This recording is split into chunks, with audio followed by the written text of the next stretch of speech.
그들에게 이르시되 내가 너희를 전대와 배낭과 신발도 없이 보내었을 때 부족한 것이 있더냐? 없었나이다.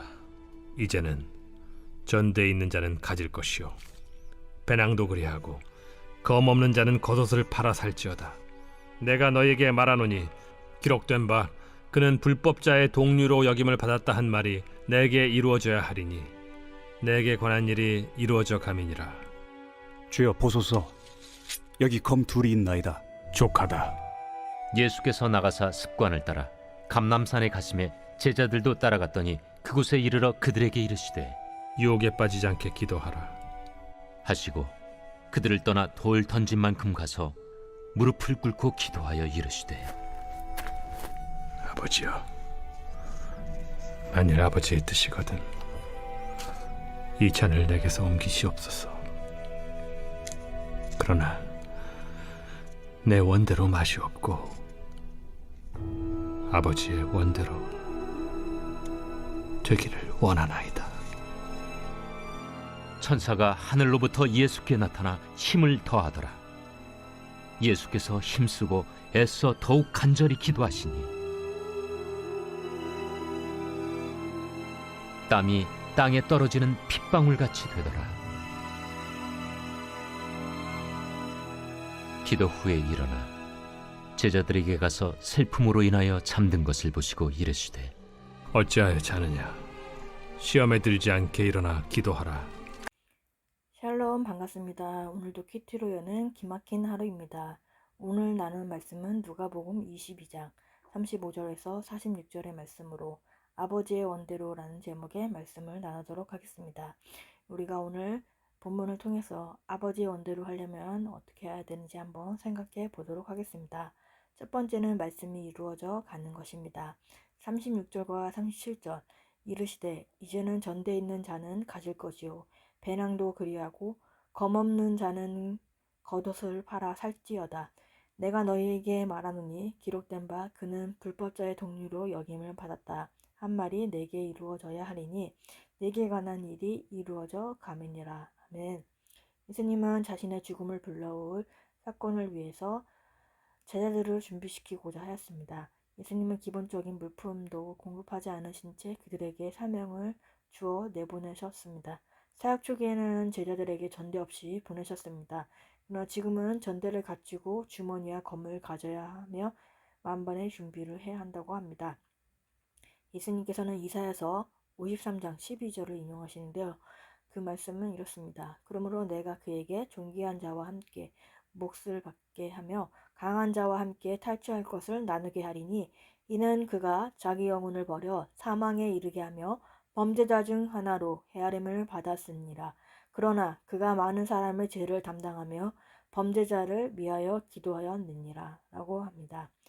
그는 이사야서 53장에 나오는 고난을 당하는 종의 노래가 자신에 대해서 쓴 거라고 설명합니다.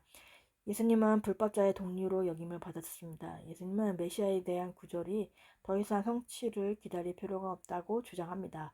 그분이 바로 성경에 기록된 메시아에 대한 모든 기대들을 성취하고 계십니다.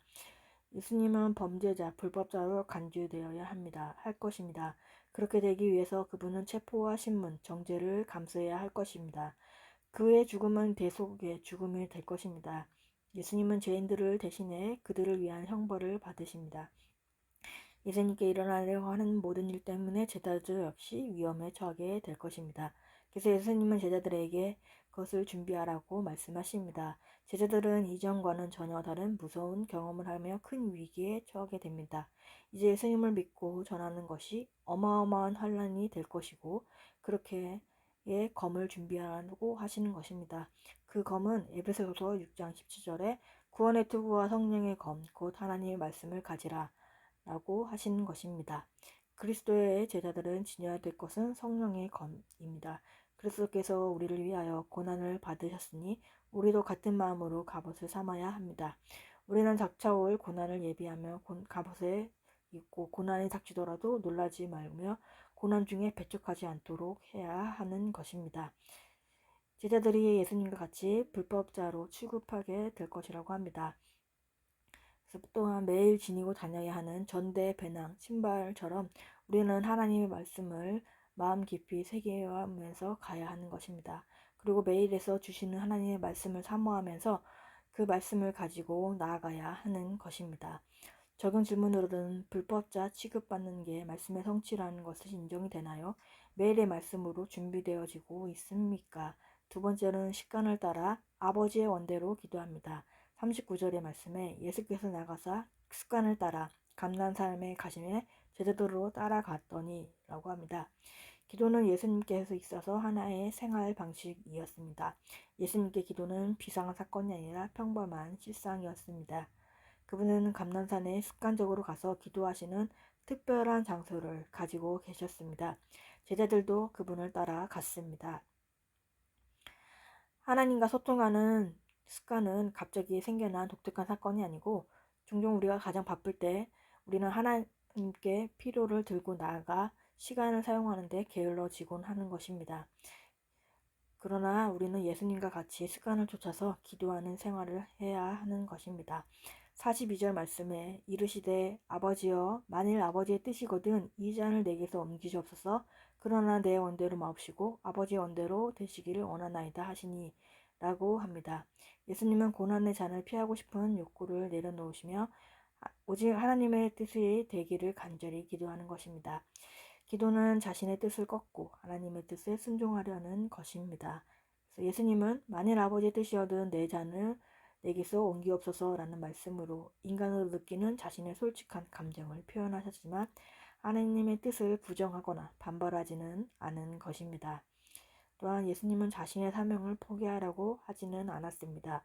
내 원대로 마옵시고 아버지의 원대로 되기를 원하나이다 라는 말씀으로 아버지의 뜻을 순종하고자 하는 자신의 소신을 다시금 확증하면서 말씀하고 있는 것입니다. 예수님의 인간적인 의지는 하나님의 뜻과 일치하지는 않았지만 그것 때문에 하나님의 뜻을 반대하고 있지는 않습니다. 예수님은 그의 아버지 손에 자신을 기꺼이 맡기고 있는 것입니다. 하나님의 뜻하신 바대로 하옵소서라고 고백할 수 있는 것은 하나님의 계획에 대한 흔들림이 없는 신뢰가 필요한 것입니다. 그 길을 가는 모든 과정마다 기도와 순종이 요구되는 것입니다. 이거 진정한 기도의 본질이며 실현에 대한 우리의 기본적인 반응입니다. 현실적으로는 전혀 납득할 수 없는 상황이라고 하더라도 그의 길이 최선의 길이며 하나님을 향한 신뢰로서 나아가야 하는 것입니다. 마음의 원대로 이루어졌다고 해서 그것이 성공이며 진정한 축복이 아닌 경우도 있습니다. 기도는 내 고집을 관찰했다고 성공하는 것으로 알고 간증하고 다닐 일도 아닌 것입니다. 이스라엘이 반복하여서 인간의 왕을 달라고 했을 때 하나님께서는 기뻐하지 않았습니다. 그것은 하나님의 뜻이 아니었기 때문입니다. 바울은 몸에 고통스러운 병이 있어 3번을 또 간절히 기도했습니다. 그러나 하나님께서는 들어주시지 않으셨습니다.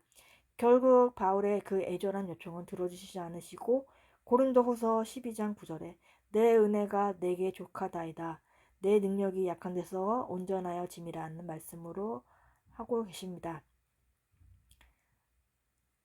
그러나 그리스도의 겟세마네 부활로 응답되었듯이 바울의 치유의 요청에 대한 하나님의 거절은 사역으로의 능력으로 응답되었던 것입니다. 하나님의 뜻은 우리의 생각보다 훨씬 더 강대한 것입니다. 성숙한 기도는 하나님 나라를 이루는 기도는 하나님의 뜻이 이루어지기를 원한다고 고백하는 기도가 되는 것입니다. 저는 수험 기간 동안에 아버지의 뜻대로 이루어달라는 기도를 하였습니다. 예수님과 같이 습관을 쫓아서 수험생 기간 동안에는 새벽에 나가서 매일 같이 기도를 하였습니다.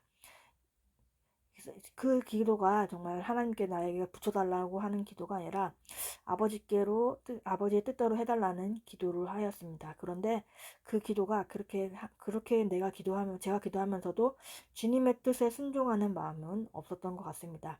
기도는 아버지의 뜻대로 하라고 하지만은 마음 가운데는 그래도 내가 하고 싶은 것을 하면 안 되나라는 마음이 계속 있었습니다.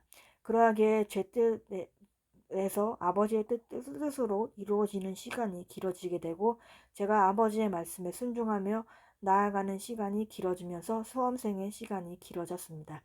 결국에는 제가 아버지의 뜻대로 하나님이 원하시는 정말 신학에 가게 됐고 사역자의 길을 가며 하나님의 뜻대로 이루어지는 삶을 살아가고 있는 것 같습니다. 우리는 예수님과 같이 습관을 쫓아서 기도하며 나아가야 하는 것입니다. 그리고 우리의 뜻과 우리의 마음 또 우리를 위해서 기도하는 것이 아니라 하나님의 뜻을 구하고 하나님의 뜻에 따라서 순종하며 나아가는 우리들이 되어야 합니다. 어떠한 상황과 환경이라도 하나님의 뜻을 구하며 그 뜻에 따라서 살아가는 삶이 되기 바랍니다. 그래서 우리 가운데 주님의 뜻이 이루어지는 삶이 되기를 바랍니다. 적은 질문으로는 어려운 상황 속에서 나의 뜻이 아닌 하나님의 뜻을 구하면서 기도를 하고 있습니까? 주님의 뜻대로 어떠한 것이든 순종하면서 가겠다고 하고 있습니까? 세 번째로는 시험에 들지 않게 일어나 기도합니다. 45절과 46절 기도 후에 일어나 제자들에게 가서 슬픔으로 인하여 잠든 것을 보시고 이르시되 어찌하여 자느냐 시험에 들지 않게 일어나 기도하라 하시니라. 아멘. 예수님은 기도를 마치시고 일어나셨습니다. 마태는 예수님이 기도하다가 제자들의 상태를 살펴보려 3번이나 왔다 가셨다고 기록합니다. 하지만 그때마다 제자들은 잠들어 있었습니다. 예수님은 그의 친구들이 기도로 그를 지원해 주기를 원하셨지만 그들은 슬픔으로 인하여 잠들어 있었습니다.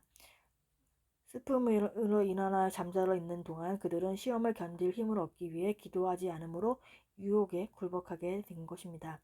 예수님은 제자들에게 지금 일어나 기도할 시간이라고 말씀하십니다.